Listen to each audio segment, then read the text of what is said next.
महाराजा हरि सिंह जी की जयंती है, उनको शत शत नमन। बल्ला साहब और हम साथी सारे उनके स्टैचू पर गए थे उनको नमन करने और उनकी अचीवमेंट्स को याद करने, और साथ में जो उनकी रियासत को भाजपा ने तोड़ा बेरहमी से 6 साल पहले, उसको बहाल कराने के लिए जो हमारी स्ट्रगल चल रही है कांग्रेस पार्टी की, हमारी रियासत हमारा हक, हमने प्रण लिया कि उसको और मजबूती से आगे बढ़ाएंगे। जब हम दिल्ली चलो पे गए थे तब भी महाराजा साहब के बुद्ध से ये प्रण लेके गए थे कि हम इस लड़ाई को लड़ रहे हैं। ये महाराजा हरि सिंह की रियासत थी जिसको 5 अगस्त 2019 को बेरहमी से तोड़ा गया, डिवाइड किया गया, डाउनग्रेड किया गया, हमें यूटी में बदल दिया गया। और महाराजा साहब ने उस रियासत की ज़मीन, नौकरी और रिसोर्सेज को बचा के रखा, कानून लाए, और उन्होंने कहा कि justice is my religion, all religions belong to me. उनकी दूरदर्शी सोच थी। उनको नमन करते हुए आज हम फिर इस बात का प्रण लेते हैं और लोगों को आह्वान करते हैं कि महाराजा साहब को और उनकी रियासत को तोड़ने वाले, उनका अपमान करने वाली ये भारतीय जनता पार्टी है, जिन्होंने उनकी रियासत को तोड़ा और उनकी रियासत को तोड़ के उनकी, मैं समझता हूँ कि महाराजा साहब 3 साल का तमाम लोगों ने किया, तो आप जम्मू कश्मीर के लोग रियासत की बहाली की बात करते हैं। और इसके साथ ही जो हालात रेंज और फ्लड से हैं, उससे निकलने के बाद हम इसका प्रोग्राम बनाएंगे कि कैसे इस स्ट्रगल को इंटेंसीफाई किया जाए, लोगों को साथ लेकर के। दूसरा मुद्दा जिस पे जो है वो बात करनी थी वो कि जीएसटी में जो रिफॉर्म हुए, 900 चूहे खा करके बिल्ली हज को चली। 8 साल में मोदी सरकार ने गरीब लोगों को, आम लोगों को जीएसटी, गब्बर सिंह टैक्स द्वारा लूटा और 55 लाख करोड़ रुपया जो है वो उससे कमाया। आम आदमी की हर चीज़ पे टैक्स लगाया, 9 स्लैब टैक्स की लगाई। जबकि कांग्रेस ने जो जीएसटी लाई थी, पहले 2005 में उसका प्रपोजल आया, 2011 में माननीय प्रणब मुखर्जी जी ने लोकसभा में इसको जीएसटी बिल को पेश किया था, और उस पर सबसे ज़्यादा मुखर ओपोजिशन करने वाले प्रधानमंत्री नरेंद्र मोदी थे और भाजपा थे।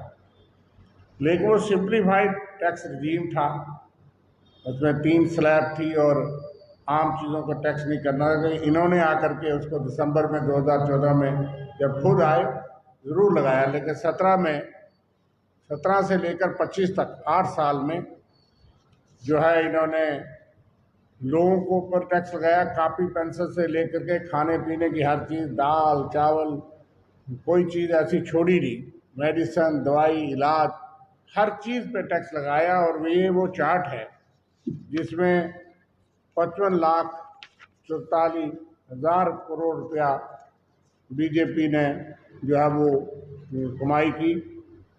और इसमें बोर्ड के मुताबिक 64% जो पैसा है वो आम आदमी, आम गरीब आदमी को देना पड़ा, हर चीज़ पे टैक्स देना पड़ा। और इसका विरोध इसलिए कांग्रेस ने किया कि ये जीएसटी टैक्स नहीं है, ये गब्बर सिंह टैक्स है, आम लोगों को आप लूट रहे हैं। राहुल गांधी जी ने ये बार बार कहा, और उसके बाद हमने अपने मैनिफेस्टो में 2024 के लोकसभा मैनिफेस्टो में ये लिखा कि हम इसमें क्या रिफॉर्म करेंगे। आज कांग्रेस के और राहुल गांधी जी के दबाव में उन्होंने कुल कोई 2.5 लाख करोड़ रुपए का इसमें टैक्स कंसेशन जो है होगा, उसकी वाहवाही भी लूटना चाहते हैं। भाई ये जीएसटी जो पहले थी 9 स्लैब वाली, ये भी तो आपने लगाई। ये किसी और सरकार ने लगाई होती तो आप कहते जी लड्डू बांटो। आपने 8 साल तक आम लोगों तक, गरीब आदमी पर टैक्स, गब्बर सिंह टैक्स के माध्यम से जुल्म किए, और आज आपको माफ़ी मांगनी चाहिए। अगर 8 साल बाद आपको समझ आया कि वो एंटी पीपल था, वो आम आदमी के खिलाफ था, आज आपने खुद इसको माना है और थोड़ा सा रिफॉर्म किया है, हालांकि इसमें भी बहुत कमियां हैं, लेकिन इसके लिए उनको माफ़ी मांगनी चाहिए देश से, और आम लोगों से माफ़ी मांगनी चाहिए जिनको आपने लूटा, जिनको आपने टैक्स के जरिए घुटनों के बल लाया, और आम आदमी, और इसकी वजह से सारी मार्केट में और अर्थव्यवस्था चरमराई। इसलिए ये जो जीएसटी में कोई रिफॉर्म्स हुए, हम ये इसका श्रेय हम राहुल गांधी जी और कांग्रेस पार्टी को, जिन्होंने लगातार इसकी जद्दोजहद की और आम लोगों की लड़ाई लड़ी। देर आए दुरुस्त आए, लेकिन ये हम समझते हैं कि ये कांग्रेस पार्टी और राहुल गांधी और आम जनता की आवाज़ को थोड़ा सा माना गया, और 9% के स्लैब को घटा के कम किए गए। तो हम ये मानते हैं कि 8 साल तक आपने आम लोगों के साथ जुल्म किया, ये हमारी मानना है। और इसके साथ साथ हम ये चाहेंगे कि इन चीज़ों का फ़ायदा कोई लोगों तक पहुँचे और आम लोगों को कुछ राहत मिले, लेकिन अभी भी कई चीज़ें महंगी हो रही हैं। एक तरफ से टैक्स घटाया, और ये पहली सरकार ने जिसने कम से कम कुछ 36 ऐसी आइटमां हैं जो किसानों के ऊपर टैक्स लगाया था। एग्रीकल्चर ट्रैक्टर से लेकर के एग्रीकल्चर के हर औजार पे 36 किस्म के किसानों के आइटम्स हैं जिस पे टैक्स लगा करके किसानों को घुटने पे लाया, क्योंकि ये एंटी फार्मर सरकार थी, एंटी पुअर सरकार थी, एंटी यूथ सरकार थी, जिसको आप मानते हैं कि इन्होंने इस तरह के काम किए, और ये ऑपोजिशन के बावजूद, समझाने के बावजूद उस चीज को लागू किया जो मनमोहन सरकार और प्रणब मुखर्जी द्वारा प्रपोजल पुनः लागू करके इस ओरिएंटेड जीएसटी को। अब दूसरी बात है कि आप जानते हैं कि बारिश और फ्लड्स की वजह से सिचुएशन बड़ी खराब हुई। अभी तक कोई राहत पैकेज सेंटर ने नहीं दिया, और 34 से लेकर के 14 अगस्त में जो बहुत बड़ी दर्दनाक घटना हुई वैष्णो माता में, और किसान बॉर्डर के सारे इलाकों में हमने दौरा किया। अभी कल भी कहीं मौर या उस तरफ के दौरे पे जहाँ पे लोग की जान गई थी, उस तरफ भल्ला साहब बाकी जा रहे हैं, लोगों तक पहुँच रहे हैं। लेकिन जो देखने को मिल रहा है कि तमाम इन चीज़ों के बावजूद राहत और रेस्टोरेशन के काम ना के बराबर हैं। पैडी जो है, धान की फसल खराब हो रही है, सिंचाई नहीं है, और बाकी असेसमेंट की चीज़ें तरीक़ेकार गलत हैं, बिल्कुल स्लो हैं, डिफेक्टिव हैं, और पटवारी पे छोड़ दिया है। और मैं भल्ला साहब से विश्वास करूँगा कि इसमें विस्तार से आपको बताएंगे। शर्मा साहब ने बड़े विस्तार से यहाँ पे बातें की, और आज महाराजा हरि सिंह जी का अभी बरसी जहाँ पे है, आज लोग महसूस करते हैं कि भाजपा ने कितना ब्लंडर यहाँ पे किया, कि महाराजा हरि सिंह की विनरी नेता के तौर पे शासक थे, जिन्होंने हमारी नौजवानों के रोजगार को बचाने के लिए कदम उठाए, हमारे को बचाने के लिए कदम उठाए, हमारी जमीनें बचाने के लिए कदम उठाए, जो आज भाजपा की गलत नीतियों के कारण हमारे हाथ से यहाँ पे जा रही है। श्रद्धा का समर्पण करते हुए और कहा कि आज के दौर में राहुल गांधी जो विनरी लीडर थे, आज वो सामने यहाँ पे आया तो जीएसटी लगा के फिर भी उनको आना पड़ा जहाँ पर राहुल गांधी कहते थे। और इन दिनों में जो गरीब लोगों की हालत बहुत ही मुश्किल का सुधार करने के लिए, और खास तौर पर बड़े विस्तार आगे होने के लिए बाढ़ के रहने वाले किसान परेशान है, उनको जो नहर को ब्रीच हुई थी उसको रिपेयर करने के लिए भी 1 महीना हो गया, तो कदम खास नहीं पाए गए, पानी नहीं पहुंच रहा, किसान परेशान है, उनकी फसलों का नुकसान हो रहा है, और असेसमेंट बहुत देर कर दी। असेसमेंट के लिए जितने भी इंजीनियरिंग थे, चाहे वीडियो लेवल के हो, रूरल डेवलपमेंट में जो इंजीनियर हो या दूसरा स्टाफ हो, उनको डिक्लूड करके फौरी तौर पे असेसमेंट करने की ज़रूरत है। और मैं समझता हूँ कि इसी जितनी जल्दी असेसमेंट हो उनको रिलीफ मिले। ये लिप सर्विस नहीं, दफ्तरों में बैठ के काम होने वाला नहीं। हम परिवार जो है, जो इससे बाढ़ से प्रभावित है, वो दुखी हैं, हम उन लोगों के साथ हैं, और कमिटमेंट के साथ उनके साथ खड़े हैं और कोशिश करेंगे उनकी जो डिमांड्स उस पर फोकस किया जाए, रियासती सरकार उसकी तरफ ध्यान दे। और जम्मू शहर में भी जो ट्रैफिक की व्यवस्था है, भगवती नगर 1 महीना हो गया, पूरे शहर के लोगों के लिए आने जाने के लिए मुश्किल है। कदम उठाए सरकार, सिर्फ पेपरों तक ना मुद्दे, जो टेम्परेरी रेस्ट्रिक्शन कर सकते हैं उसको इमीडिएटली करनी चाहिए, ताकि हर एक इंसान को 10-10 किलोमीटर का लंबा चक्कर लगा के यहाँ पे आना पड़ता है। और जम्मू शहर की ट्रैफिक की व्यवस्था को ठीक करने के लिए भगवती नगर पुल, उसमें भी मरम्मत का काम तेजी से कर पाए, ताकि लोगों को राहत मिले। और मैं फिर कहूँगा कि पोस्ट फ्लड जो मेजर उठाने चाहिए थे, सरकार उससे कई जगह पे पीछे रही है। चुस्ती से काम करे ताकि लोगों को टाइम पे राहत और उनको असिस्टेंस फाइनेंशियली मिल पाए, ताकि उनका गुजारा हो सके। मैं एक दो चीज़ें बल्ला साहब ने जो कहा उसके साथ जोड़ना चाहता हूँ। हमने मांग की थी कि 6 महीने का राशन जो अफेक्टेड लोग हैं, हम लोग उनके लिए आप मुफ्त राशन का ऐलान करिए, वो ऐलान नहीं हुआ। हमने मांग की थी कि केसीसी लोन्स उनके माफ़ करिए, जो लोगों की फसलें मकान तबाह हुए हैं उस पर कोई अमल नहीं हुआ।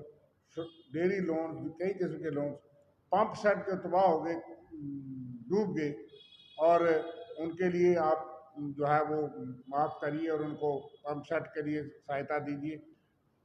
फसल जो है लोगों की जो बची कुची है वो भी तबाह हो रही है। दूसरा, पोल 200 चाहिए थे, ये भी गए बडियार, ब्राह्मणा और इस आरसपुरा एरिया में, के ताकि वहाँ बिजली हो, पंप सेट चल सके।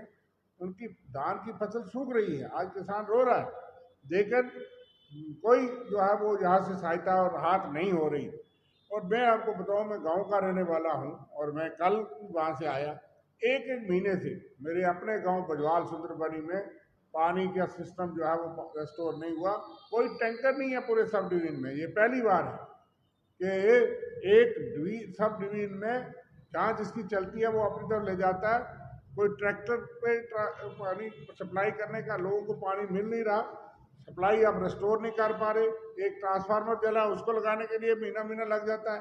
पंप सेट जो लोगों को पंपिंग करती है वो मशीन में अपने गांव और पंचायत की बात मैं आपको सुनाता हूँ।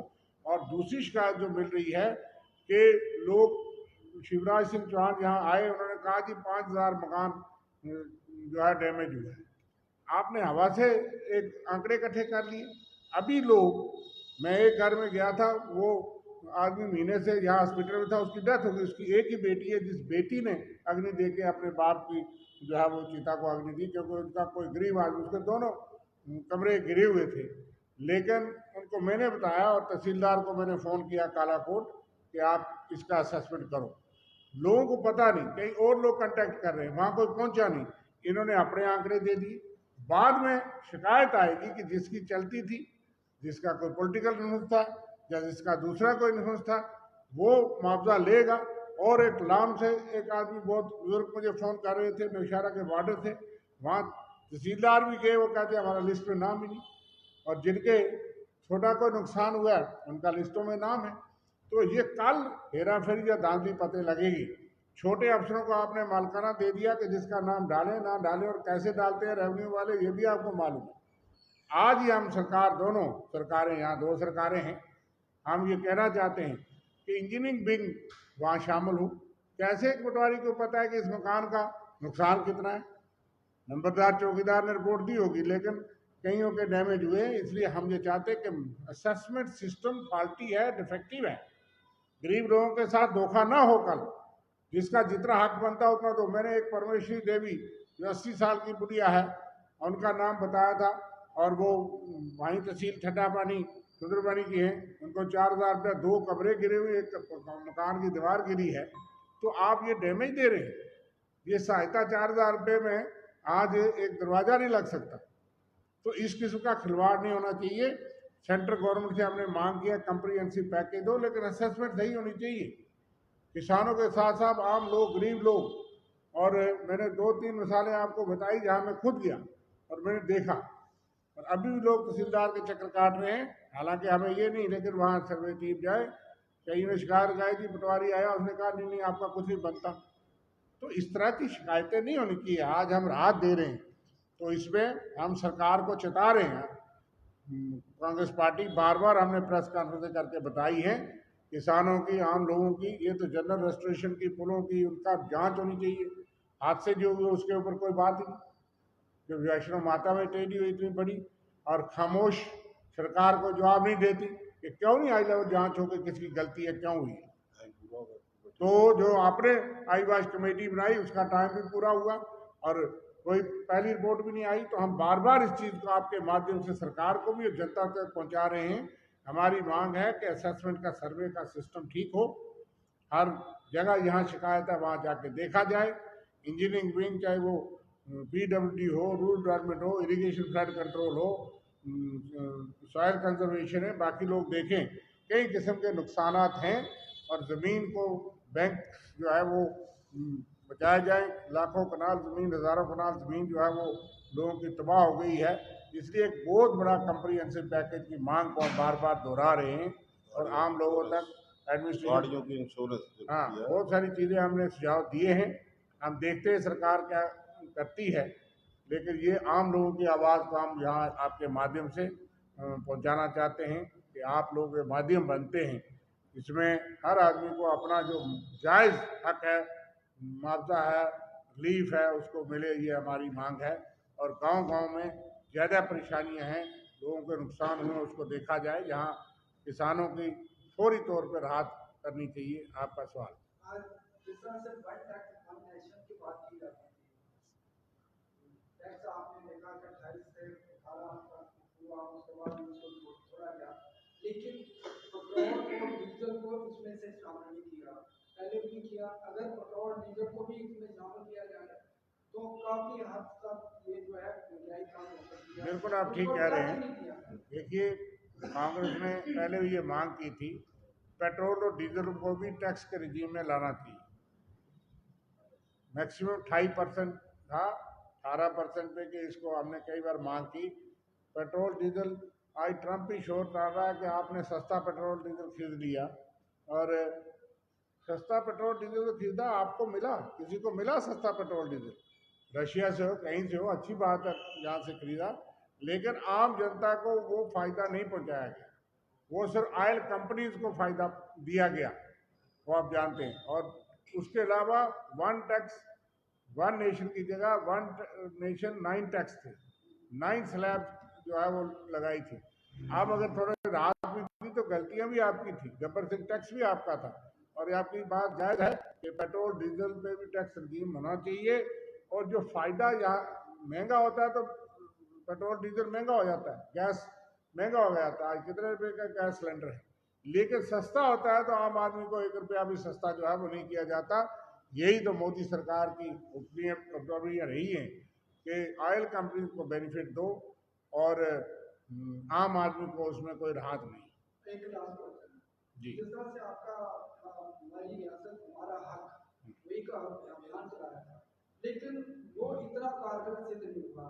कोई दबाव नहीं डाल सकी कांग्रेस, क्योंकि कांग्रेस अलग से कर रही है, बाकी पार्टियां अलग अलग से कर रही है, ना तो आपके साथ लोग जुड़े हैं, ना कि धार्मिक संस्थाएं जुड़ी हैं। देखिए, पहले तो पहलगाम का दर्दनाक हादसा हुआ, ऑपरेशन सिंदूर हुआ, और उसके बाद ये फ्लड सिचुएशन हो गई। हमने तो दिल्ली तक उस अभियान को पहुंचाया और पूरे देश में पता लगा कि जम्मू कश्मीर के साथ बीजेपी जाति कर रही है। 6 साल वादे करते आई, 6 साल के बाद हमने उस मुद्दे को और गरमाया, लेकिन ये सरकार वो है जो किसी को सुनती नहीं, मानती नहीं। लद्दाख में हड़ताल चल रही है, आप देख रहे हो कितना उन लोगों ने भी जंग लड़ी है, लेकिन इस सरकार का रवैया ऐसा है। और हम तो महात्मा गांधी की पार्टी हैं, लेकिन विघ्न के बावजूद हम उस रजीम को आगे चलाएंगे, उस स्ट्रगल को। बीच में जो डिस्ट्रप्शन होती हैं लोगों के, इस वक्त राहत का मामला है, हालांकि देश में वोट चोरी का बहुत बड़ा मामला राहुल गांधी ने उठाया और एक्सपोज कर दिया, उस अभियान को भी हमने थोड़ी देर के लिए डेफर किया है। ये दोनों चलेंगे और जनता, हर आदमी चाहता है, आप जाइए जनता से पूछिए, हर कोई स्टेट की बहाली चाहता है, लेकिन वो इंतजार कर रहे थे। कईयों को बड़ी उम्मीद थी कि कांग्रेस ने जल्दबाजी कर ली। आपको मालूम है कि स्टेट तो मिलने वाली है, इस पार्लियामेंट सेशन में मिलेगी, उसमें मिलेगी, शायद वो उनको भी धोखा था। और ये सरकार जो है वो चाहती है कि जब तक हम, आज एक इलेक्टेड गवर्नमेंट है और एक नॉमिनेटेड गवर्नमेंट है, आप देख रहे हैं कि डायरेक्शन कौन दे रहा है, डीसी किसके पास हाजिरी लगा रहे हैं, अफसर किसके पास लगा रहे हैं, और बाकी जो मिनिस्टर और चीफ मिनिस्टर जाते हैं, तो ये सेंटर का और बीजेपी का एक मिला मिलाया तरीका है कि आप इलेक्टेड लोगों के साथ, इलेक्टेड मैंडेट के साथ आप धोखा कर रहे हैं। इसकी जंग बड़ी है और हम उसके लिए बिल्कुल वचनबद्ध हैं और लड़ेंगे। जनता बिल्कुल चाहती है, लेकिन जनता तक हालात ने इजाज़त उतनी नहीं दी। हम जिस मुहिम को गाँव गाँव, घर घर, हर घर दस्तखत हमारा आखिरी कोशिश थी, उसमें विघ्न पड़ा। लेकिन थोड़ा अर्सा लोगों को राहत हो जाए, लोगों को सैलाब से और इनसे राहत हो जाए। अभी घर टूटे हैं, मकान टूटे हैं, गाड़ियां बह गई हैं, तो उससे इस वक्त हम आवाज़ उठा रहे हैं, तो उनको राहत मिल जाए। इस मुहिम